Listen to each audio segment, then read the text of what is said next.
Millwood High was an ordinary school in an ordinary town, with brick walls covered in ivy and hallways that echoed with the sounds of laughter and footsteps.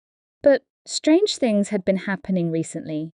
Doors would slam shut on their own, lights flickered unpredictably, and an eerie chill would sweep through the hallways without warning. Students reported hearing faint whispers and seeing shadowy figures out of the corner of their eyes. Despite these warnings, the school dismissed the incidents as mere pranks or overactive imaginations. Sophia, a senior and aspiring journalist, was intrigued by the rumors. She decided to investigate with her best friends Mark and Jenna. Armed with flashlights, a camera, and a Ouija board, they planned to explore the school at night, floor by floor, to uncover the truth. As the clock struck midnight, they made their way through the darkened halls of Millwood High. The ground floor was eerily silent, the air heavy with anticipation. They started in the cafeteria, where shadows seemed to dance just beyond the reach of their flashlights. Suddenly, the temperature dropped, and a ghostly figure appeared, a lunch lady with hollow eyes, her apron stained with blood. "Leave this place," she hissed, before vanishing into thin air. Terrified but determined, they moved to the first floor. The classrooms were empty, but the echoes of past lessons and laughter filled the air. In one classroom, they saw the ghost of a young boy, sitting at a desk, his head buried in his hands. "That's Peter," Jenna whispered, recognizing the boy from old yearbooks. He was a quiet kid, always kept to himself. Some of the other kids used to bully him for being different. One day, he just stopped coming to school. They said he hanged himself in the classroom. The boy looked up, his eyes filled with sorrow. Suddenly, he stood up, his ghostly form flickering as he pointed to the blackboard behind them. The words HELPME were scrawled in chalk, dripping as if freshly written. Without warning, the classroom door slammed shut with a deafening bang. The windows shattered, and the desks began to rattle. Peter's ghost moved towards them, his face contorted in anguish. "Why didn't you save me?" he screamed, his voice echoing with a supernatural force. Sophia screamed, pulling her friends towards the door. "We have to get out of here," she shouted. Mark yanked the door open, and they stumbled into the hallway, their hearts racing. As they turned to leave, a loud crash echoed down the corridor. A row of lockers at the far end had been violently thrown open, their contents scattered across the floor. Suddenly, the lights flickered and then went out entirely, plunging the hallway into darkness. Sophia fumbled for her flashlight, her hands shaking. She managed to switch it on, casting a narrow beam of light ahead. Mark and Jenna did the same, their faces pale with fear. "Did you hear that?" Mark whispered, his voice barely audible. A faint, ghostly whisper echoed through the corridor, growing louder and more insistent. "Why didn't you help me? Why didn't anyone help me?" Peter's ghost appeared again at the end of the hallway, his figure more solid and menacing than before. He started to walk toward them, each step echoing ominously in the silence. "We need to move, now," Jenna urged, her voice trembling. As they turned to flee, a loud crash resounded from behind them. They spun around to see one of the classroom doors had been flung open, and an unseen force was hurling desks and chairs into the hallway, blocking their path. "Go, go, go!" Sophia shouted, pulling her friends towards the stairwell.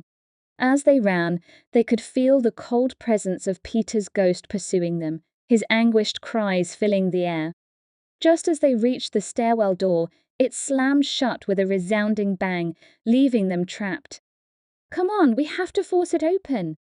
Mark yelled, throwing his weight against the door. Jenna and Sophia joined in, and with a final desperate push, the door gave way. They stumbled into the stairwell, slamming the door behind them. For a moment, they were safe. "Is everyone okay?" Sophia panted, leaning against the wall. "Yeah, but we need to keep moving," Mark replied, his eyes wide with fear. They raced up to the third floor, where the science labs were located.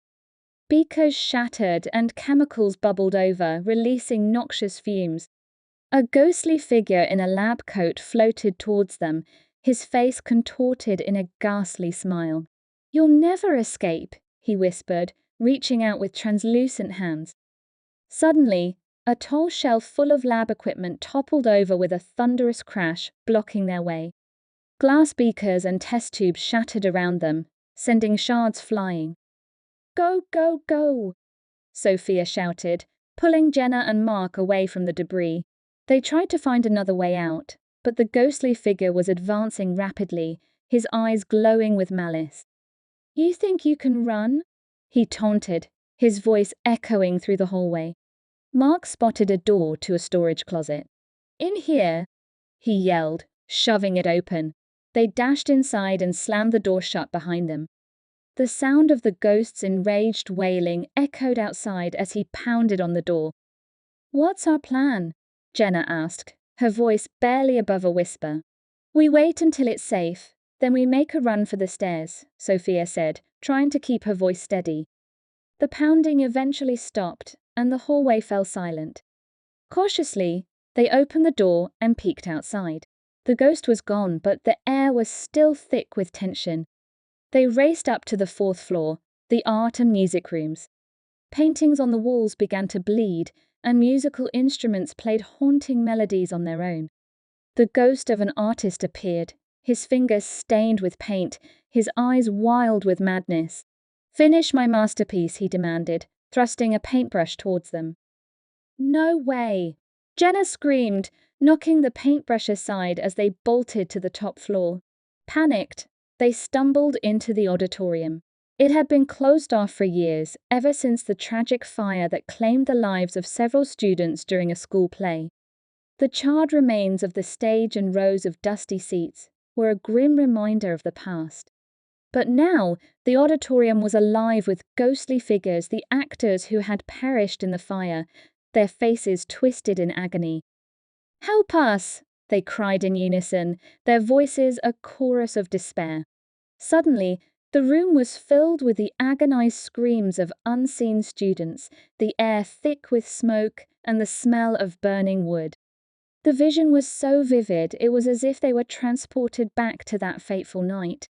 Through the chaos, they saw the final moments of the students' desperate attempts to escape, pleas for help ignored.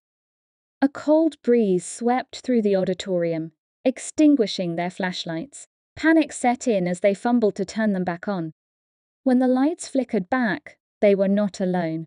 A shadowy figure stood on the stage, its eyes glowing with an otherworldly light.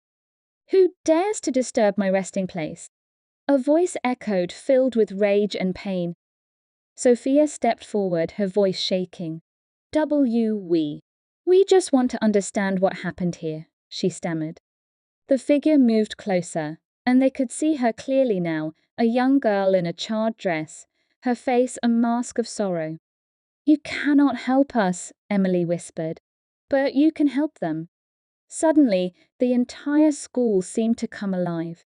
Books flew off shelves, chairs toppled over, and windows shattered. The ghosts were no longer confined to their floors. They were everywhere, their rage palpable. "Run!" Mark shouted, grabbing Sophia and Jenna. They raced down the stairs, dodging flying debris and ghostly apparitions. The school was a whirlwind of chaos, the ghosts' fury unleashed. As they ran through the 2nd floor, they could hear Peter's anguished cries echoing through the hallway. Lockers slammed open and shut, their doors nearly hitting them as they sprinted past.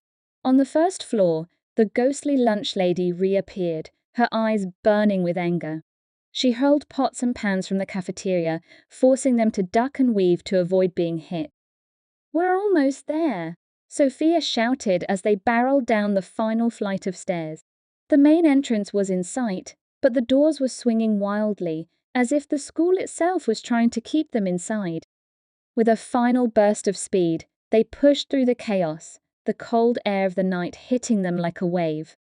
As they reached the exit, a final blast of cold air pushed them through the doors and into the night.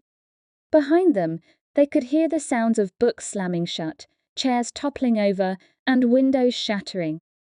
Breathless and terrified, They collapsed on the grass outside, watching as the school fell silent once more. The hauntings had stopped, and the building looked as it always had, old but ordinary. The next day, they told their story to anyone who would listen, but when they returned to the school, everything was back to normal. The cafeteria was quiet, the classrooms orderly, and the auditorium locked up tight. No one believed their tale of ghostly encounters and supernatural chaos. But Sophia, Mark, and Jenna knew the truth. The hauntings of Millwood High were real, and the spirits of the past would never truly rest. Please like and subscribe to the channel to get notifications on new videos.